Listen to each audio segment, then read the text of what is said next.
అందరికీ యేసుక్రీస్తు నామంలో వందనాలండి. దేవుని యొక్క గొప్ప కృపను బట్టి మనమందరము క్షేమంగా ఉన్నామండి. మరి ఈ సంవత్సర కాలమంతా మనల్ని క్షేమంగా కాచి కాపాడి మరి చివరి నెలలో మనమందరం మరి అడుగుపెట్టులాగున కృపను చూపించి మన కుటుంబాల చుట్టూ కంచె కాపుదల ఉంచిన మన కన్న తండ్రి అయిన దేవునికి స్తుతి మహిమయ కలుగును కాక.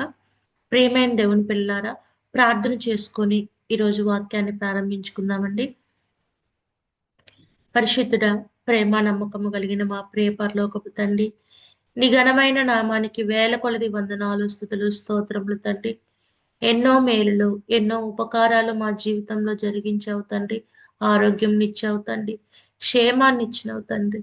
రాకపోకలందు మీ కృప నుంచి నా తండ్రి ఎన్నో మేలులు జరిగించి కుటుంబాల చుట్టూ మీ కంచ, మీ కాపుదల, మీ కృప ఉంచుతున్నందుకు నా తండ్రి, ఆత్మీయంగా మమ్మల్ని బలపరుస్తున్నందుకు మీకే వందనాలు, స్తుతులు, స్తోత్రములు తండ్రి. మాటలు వింటున్న ప్రతి బిడ్డని, ప్రతి కుటుంబాన్ని పేరు పేరున జ్ఞాపకం చేసుకున్న తండ్రి. భూ సంబంధమైన ప్రతి ఆశీర్వాదం, పర సంబంధమైన ప్రతి ఆశీర్వాదమును నీ బిడ్డలకు దయచేయమని, ప్రతి విషయంలో మీ బిడ్డలకు నా తండ్రి మీ కంచ, మీ కాపుదల, మీ కృప నుంచి ముందుకు నడిపించమని, మరి ఒక సంవత్సర కాలంలో అందరం అడుగు పెట్టబోచుండగా నా తండ్రి మీ కృపను మేము జ్ఞాపకం చేసుకుని నా తండ్రి మీకు ఇష్టకరమైన బిడ్డలుగా జీవించలాగా మీ కృపను సహాయము దయచేయమని ఈ ప్రార్థనంతయు మీ కుమారుడు మా రక్షకుడైన యేసుక్రీస్తు వారి నామంలో అడిగి వేడుకొనిచున్నాము తండ్రి, ఆమేన్. మంచిదండి. ప్రియమైన దేవుని పిల్లారా, మరి కొద్ది నిమిషాలు బైబిల్లోంచి వాక్యాన్ని ధ్యానం చేసుకుందామండి. ముందుగా మనము లూకా సువార్త 17వ అధ్యాయము 32వ వచనంలో ఉన్న వాక్యాన్ని చదువుకుందామండి. లూకా సువార్త 17వ అధ్యాయము 32వ వచనము. లోతు భార్యను జ్ఞాపకము చేసుకొనుడి. లోతు భార్యను జ్ఞాపకం చేసుకొనుడి. మరి ఈ సందర్భాన్ని మనం జ్ఞాపకం చేసుకున్నట్లయితే ప్రేమైన దేవుని పిల్లరా, యేసుక్రీస్తు వారు మాట్లాడుతూ మరి అంత్యకాలము గురించి, ఆయన రాకడ గురించి మరి ఆయన వివరిస్తూ ఉన్నప్పుడు జ్ఞాపకం చేసుకోమన్నది ఎవరి గురించి అంటే లోతు భార్యను గురించి జ్ఞాపకం చేసుకోమని యేసుక్రీస్తు వారు పలికినట్టు మనకి ఇక్కడ కనపడుతుంది. ప్రేమైన దేవుని పిల్లరా, నిజంగా మనం గనుక ఆలోచన చేసినట్లయితే మన అంత్య దినాల గురించి, ఆయన యొక్క రాకడ గురించి ఆయన వివరిస్తున్నప్పుడు మరి జ్ఞాపకం చేసుకోవాల్సింది పరిశుద్ధుల గురించి, గొప్పవారి గురించి జ్ఞాపకం చేసుకోవాలి. అలా ఉండమని చెప్పి మరి బోధించాలన్న ఆలోచన మనము కలిగి ఉంటాం. ప్రేమైన దేవుని పిల్లారా, ఎవరైనా ఈ ఉదాహరణకు తీసుకోమన్నప్పుడు, మాదిరిగా తీసుకోమన్నప్పుడు గొప్పవారిని చూపిస్తూ వారిలాగా ఉండాలి, వాళ్ళని జ్ఞాపకం చేసుకోండి అని హెచ్చరిస్తారన్న ఆలోచనని మనము కలిగి ఉంటాం. ప్రేమైన దేవుని పిల్లారా, ఇక్కడ జ్ఞాపకం చేసుకున్నట్లయితే మరి యేసుక్రీస్తు వారు ఎందుకు లోతు గారి భార్యను గురించి జ్ఞాపకం చేసుకోమన్నారన్న ఆలోచన మనం కలిగి ఉంటే ప్రేమైన దేవుని పిల్లారా, నిజంగా మనము అంత్య దినాల్లో ఉన్నాము. మరి రాకడ సమీపం అవుతున్నది. మరి ఆ సమయానికి మనం ఉండవలసిన మరి స్థితిలో మనం ఉండటానికి కావలసిన హెచ్చరికలు అనేవి మరి యేసుక్రీస్తు వారు మనకు తెలియచేస్తున్నట్లు మనకి కనపడుతుంది. ప్రేమైన దేవుని పిల్లారా, మంచివారి గురించి, గొప్పవారి గురించి మనం జ్ఞాపకం చేసుకొని వారిలాగా ఉండటం ఎంత ప్రాముఖ్యమో, మరి దేవునికి వ్యతిరేకంగా మరి క్రియలు జరిగించి దేవునికి వ్యతిరేకంగా, దేవుని మాటకు వ్యతిరేకంగా క్రియలు జరిగించి వారిని కూడా జ్ఞాపకం చేసుకొని అటువంటి వారిగా మనం ఉండకుండా మరి బ్రతకవలసిన పరిస్థితి కూడా మనకి ఉంది. ప్రేమైన దేవుని పిల్లారా, పరిశుద్ధుల్ని, గొప్పవారిని చూసి జ్ఞాపకం చేసుకొని వారిలాగా ఉండటం ఎలా ఎంత ప్రాముఖ్యమో, మరి దేవుని మాటకు వ్యతిరేకంగా ఉన్న వాళ్ళని చూసి వారిలాగా మనం బ్రతకకుండా ఉండటం కూడా అంతే ప్రాముఖ్యం. ప్రేమైన దేవుని పిల్లారా, అందుకే ఇక్కడ యేసుక్రీస్తు వారు లోతు భార్యను గురించి జ్ఞాపకం చేసుకోమని ఎందుకు అంటున్నారంటే అటువంటి మనస్తత్వాన్ని మనము కలిగి ఉండకూడదన్న ఉద్దేశంతో మరి జ్ఞాపకం చేసుకోమని యేసుక్రీస్తు వారు మాట్లాడుతున్నట్టు కనపడుతుంది. ప్రేమైన దేవుని పిల్లల, కిందకి చదువుకున్నట్లయితే 33లో తన ప్రాణమును రక్షించుకుని వాడు దాన్ని పోగొట్టుకొను, దాన్ని పోగొట్టుకుని వాడు దాన్ని పోగొట్టుకొనివాడు దాన్ని సజీవముగా కాపాడుకొనును. మన మాటను జ్ఞాపకం చేస్తూ, లోతు భార్యను జ్ఞాపకం చేస్తూ, ఆమెను బట్టి మనము ఎటువంటి మనస్తత్వాన్ని కలిగి ఉండాలన్న ఆలోచనను మనందరకు తెలియజేస్తున్న మాట ప్రియమైన దేవుని పిల్లారా. మరి లోతు భార్యను జ్ఞాపకం చేసుకున్నట్లయితే, మరి లోతు గారు వివాహం జరగక ముందు నుంచి అబ్రహాం గారితో ఉన్నట్లు మనందరికీ తెలుసు ప్రియమైన దేవుని పిల్లారా. ఆదికాండంలో చూసుకున్నట్లయితే మరి అబ్రహాం గారు, లోతు గారు ఉన్నప్పుడు వాళ్ళిద్దరు విడిపోవాల్సిన పరిస్థితి ఎందుకు వచ్చిందో మనకి అనేక వాక్యాల్లో చదువుకొని ఉన్నాము. మరి గొర్రెల కాపరుల మధ్య ఉన్న ఆ కలహం వల్ల మరి అబ్రహాము గారు మరి లోతు గారిని వేరుగా ఉండమనటం, మరి వాళ్ళకి పెరిగిన ఆ సంపదను బట్టి వాళ్ళు ఒక చోట ఉండలేకపోవటం అనే పరిస్థితి వచ్చింది ప్రేమైన దేవుని పిల్లల. అయితే ఆ సమయంలో మరి లోతు కుటుంబం ఎంచుకున్న మన స్థలం ఏంటంటే సొదొమ, గొమొర్రా పట్టణము. ఆ స్థలంను చూసినప్పుడు వాళ్ళకది మంచిగా అనిపించింది.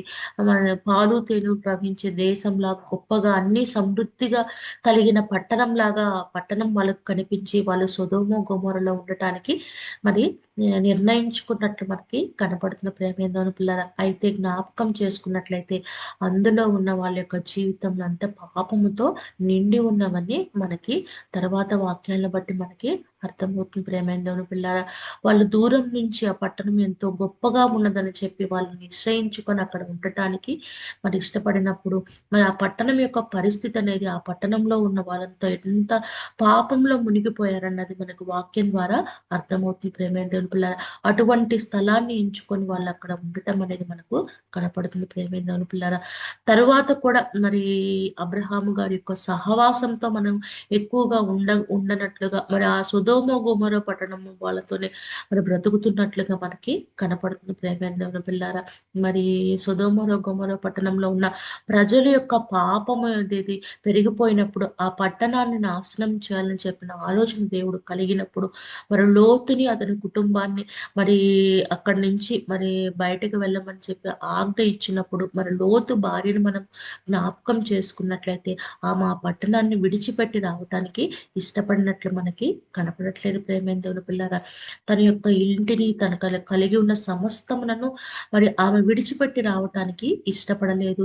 ఆమె రక్షణ భాగ్యం కోసం అంటే ఆమె తను రక్షించుకోవటం కన్నా తన యొక్క రక్షణ భాగ్యము కన్నా ఆమెకు తనకున్న సంపదకి ఎక్కువ ప్రాముఖ్యత ఇచ్చినట్లు మనకి కనపడుతుంది ప్రేమైన దేవుని పిల్లారా. మరి కుటుంబంను మరి ఆ, దే దేవదూతలు వాళ్ళ పట్టణం వెలుపలికి మరి వాళ్ళు తీసుకొని వచ్చినప్పుడు కూడా, ఆమె బయటికి వచ్చినప్పుడు కూడా, పట్టణం నాశనం అవుతున్నప్పుడు కూడా మరి యొక్క తనను తను కాపాడుకోవాలన్న ఆలోచన, మరి అటువంటి రక్షణ భాగ్యం పొందాలన్న ఉద్దేశం ఆమెకున్నట్లు మనకి కనపడట్లేదు ప్రేమేంద్రుని పిల్లరా. అక్కడ ఆమె వచ్చి కూడా వెనుకకు తిరిగిన వదిలేసిన వచ్చిన ప్రాంతాన్ని వెనుకకు ఉన్న వాటిని తన యొక్క పూర్వానికి సంబంధించిన ఆ ఇంటిని, తన వస్తువులని, తన కలిగి ఉన్న సంపదను, వీటన్నిటిని గురించి ఆమె ఆలోచిస్తున్నట్లు మనకు అక్కడ కనపడుతుంది ప్రేమేందోను పిల్లారా. మరి ముఖ్యమైనది దేవుని మాటను ఆమె వ్యతిరేకించటము, వెనుకకు తిరిగి చూడకుండా వారి వచ్చి రమ్మన్నప్పుడు దేవుని మాటకు ఆమె విలువివ్వకుండా మరి తన యొక్క సంపదకు ఆమె విలువించినట్లు వాటి యొక్క ఆలోచన ఆమె ఎక్కువ కలిగినట్లు మనకు అక్కడ కనపడుతుంది ప్రేమేందోను పిల్లారా. ఆ విషయాన్ని జ్ఞాపకం చేసుకోమని మరి యేసుక్రీస్తు వారు మనకి తెలియచేస్తున్నారు. లోతు భార్యను జ్ఞాపకం చేసుకోమని మరి అంత్యకాలం దినముల గురించి, ఆయన రాకడ గురించి వివరిస్తున్నప్పుడు లోతు భార్యను జ్ఞాపకం చేసుకోమని మనకి మరి యేసుక్రీస్తు వారు వాక్యం ద్వారా వివరించడానికి కారణము అదే ప్రేమేందవుని పిల్లారా. లోతు భార్య వలె మనము దేవుని మాటను వ్యతిరేకించి మనకు కలిగి ఉన్న దాన్ని బట్టి మరి అతిశయించే వారముగా, ఆశపడే వారముగా, దాని గురించి ఆలోచించే వారముగా మనము ఉండకూడదు ప్రేమేందవుని పిల్లారా. వెనకకు విడిచిపెట్టిన దాన్ని తిరిగి మనం వెనకకి చూసేవారముగా ఉండకూడదని చెప్పే యేసుక్రీస్తు వారు ఆ మాట పలికినట్లు మనకి అర్థమవుతుంది ప్రేమైన దేవుని పిల్లారా. దేవుని మాట యందు భయభక్తులు కలిగి దేవుని మాట ప్రకారం మనము ముందుకు వెళ్ళే వాళ్ళలా ఉండాలి. కానీ దేవుని సహవాసంతో, దేవుని బిడ్డల సహవాసంతో మరి బ్రతుకులాగిన ఆశ కలిగిన వారముగా, అటువంటి ప్రవర్తన జీవితాన్ని కలిగిన వారముగా మనం ఉండాలి. కానీ ఈ లోక సంబంధమైన వాటితో బ్రతకాలని, ఈ లోక వస్తువుల మీద ఆశను కలిగి దేవుని కంటే వాటిని ప్రాముఖ్యత ఇచ్చి దేవుడు వద్దు అన్న మరి దేవుడు వద్దు అని చెప్పిన మాటను జరిగించే వారిలాగా మనం ఉండకూడదని చెప్పి యేసుక్రీస్తు వారి ఈ మాటను పలకటాన్ని బట్టి మనకి అర్థమవుతుంది. ప్రేమైన దేవుని పిల్లారా, మనము కావాలని మనం దేన్ని మనం కోరుకుంటామో దాన్ని విడిచిపెట్టవలసిన పరిస్థితి వస్తుంది. మనం దాని మీద అతిగా ఆశ పెంచుకొని దాని గురించి ఆలోచన చేసి దేవుడి మాటని వ్యతిరేకించినప్పుడు మన ప్రాణాన్ని మనము పోగొట్టుకోవాల్సి వస్తున్న పరిస్థితి వస్తుంది. ప్రేమైన దేవుని పిల్లారా, అందుకే యేసుక్రీస్తు వారు మరి అంత్య దినాల గురించి, రాకడ గురించి మాట్లాడుతూ లోతు భార్యను జ్ఞాపకం చేసుకోవాలని మనకు హెచ్చరిస్తున్నట్టు మనకి ఈ మాటను బట్టి అర్థమవుతుంది. ప్రేమైన దేవుని పిల్లారా, కాబట్టి అంత్య దినాల్లో ఉన్న మనం వచ్చిన యేసుక్రీస్తు వారి రాకడ ఎప్పుడు అని ఎదురు చూస్తున్నాం. మనం ఆయన రాకడ ఎప్పుడనేది మరి ఏ క్షణంలో జరుగుతుందనేది మనకు తెలియదు గనక ఎప్పుడు మనం పరిపూర్ణంగా సిద్ధం కలిగి ఉండాలి. ప్రేమైన దేవుని పిల్లారా, మనం వెనుక వదిలిపెట్టిన వాటిని వెనుక తిరిగి చూసే వారిగా మనము ఉండకూడదు. దేవుని మాటను వ్యతిరేకించే వారిగా మనం ఉండకూడదు. ఈ లోకంతో సహవాసం చేసే వారిగా మనము ఉండకూడదు. ప్రేమైన దేవుని పిల్లారా, మరి అటువంటి మనస్తత్వాన్ని, అటువంటి ఆలోచనలు మనము విడిచిపెట్టి ఆత్మీయంగా బలపడే వాళ్ళముగా, మరి యేసుక్రీస్తు వారి రాకడకు సిద్ధపడి ఉండేవారముగా ప్రతి ఒక్కరం ఉండాలని ప్రేమతో కోరుకుంటూ ఈ మాటలు ముగిస్తున్నానండి. అందరికీ వందనాలు. మరి ఇంకా ఎవరైనా జూడిత్ సీజీసీ ఛానల్‌ను సబ్స్క్రైబ్ చేసుకున్నట్లయితే ఈ ఛానల్‌ను సబ్స్క్రైబ్ చేసుకోవాల్సిందిగా ప్రేమతో కోరుకుంటున్నామండి. అలాగే మీ బంధువులకి, స్నేహితులకి, తెలిసిన వాళ్ళందరికీ కూడా ఈ మెసేజెస్ అన్నిటిని షేర్ చేయవలసిందిగా ప్రేమతో కోరుకుంటున్నామండి. అందరికీ వందనాలు.